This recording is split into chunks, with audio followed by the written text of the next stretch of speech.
राहुल गांधी, और election commission को लोगों को एक और बात माननी होगी, जिन्होंने चौकीदार चोर है का नारा दिया। चौकीदार चौकीदार चौकीदार। राहुल गांधी, जिन्होंने वोट चोर गद्दी चोर का नारा दिया संसद में। वोट चोर गद्दी छोड़। राहुल गांधी, जिन्हें लोग पप्पू कहते हैं। आपके लिए मैं पप्पू हूँ। वही राहुल गांधी जिसे अपोजिशन भूल चुकी है। कौन Rahul?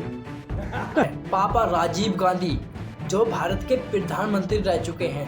India is an old country, but a young nation.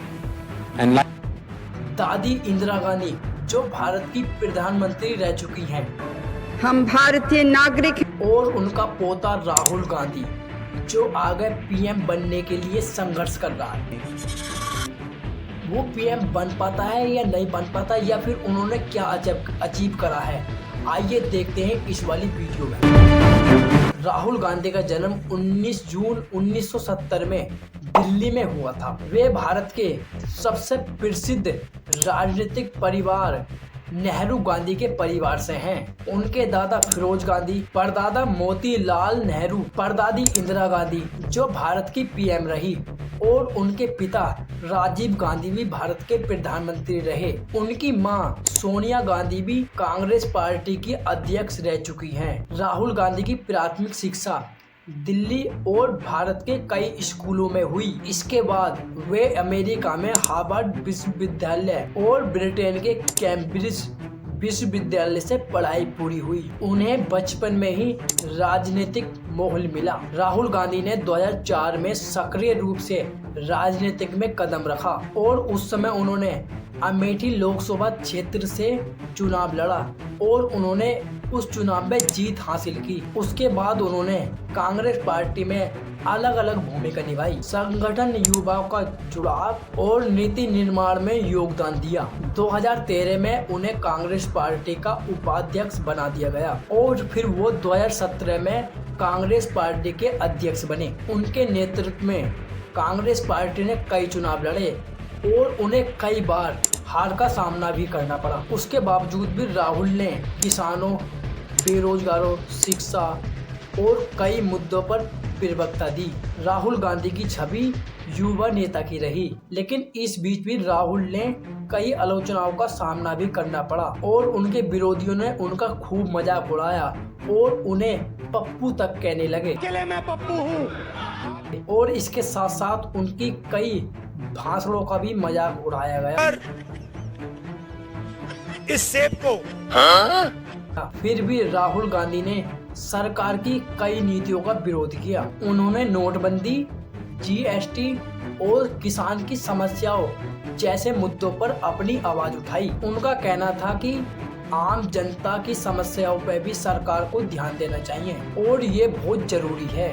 Rahul Gandhi निजी जीवन में मीडिया से दूर रहते थे और उन्हें किताब पढ़ना और युवाओं से मिलना पसंद था और वो इस टाइम सोशल मीडिया पर भी सक्रिय हैं और अपने विचार साझा करते हैं। उनकी व्यक्तिगत सरलता और सार्वजनिक ईमानदारी को भी कई लोग सराहते हैं। वही उनके विरोधी भी उन्हें कमजोर भी बताते हैं। लेकिन राहुल गांधी हमेशा कहते हैं कि हम भारत को बेहतर बनाने में हम काम करेंगे। राहुल गांधी ने अपने जीवन में बहुत पॉपुलर जैसे मुद्दों पर ध्यान दिया और उन मुद्दों पर अपनी बात रखी, जैसे किसानों के समर्थन में, जैसे शिक्षा और स्वास्थ्य। उन्होंने कहा कि भारत को बेहतर स्कूल और बेहतर अस्पतालों की जरूरत है, युवाओं के लिए रोजगार और महिलाओं की भी राजनीतिक में भागीदारी। और उन्होंने कहा कि हम भारत को एकजुट रखेंगे। राहुल गांधी को कई बार अदालत और मीडिया में घसीटा गया और उनके खिलाफ आरोप लगाए गए कि वे राजनीतिक परिवार से हैं और वे अवसरवादी हैं। लेकिन उन्होंने हमेशा ये कहा कि मुझे जनता की सेवा करनी है। उनकी पार्टी कई राज्यों से चुनाव हार चुकी है, लेकिन उनका ये कहना है कि सच्चाई के लिए संघर्ष बहुत जरूरी है। उनकी लोकप्रियता में कई बार उतार चढ़ाव आया, लेकिन वो फिर भी सक्रिय हैं और भारत की राजनीति में आज भी अपनी जगह बनाए हुए हैं। राहुल गांधी का कहना है कि भारत को मजबूत और समा राष्ट्र बनाना है। वे लोकतंत्र, शिक्षा, स्वास्थ्य और पर्यावरण को अपनी अपनी प्राथमिकताओं में रखते हैं। उनकी कोशिश ये है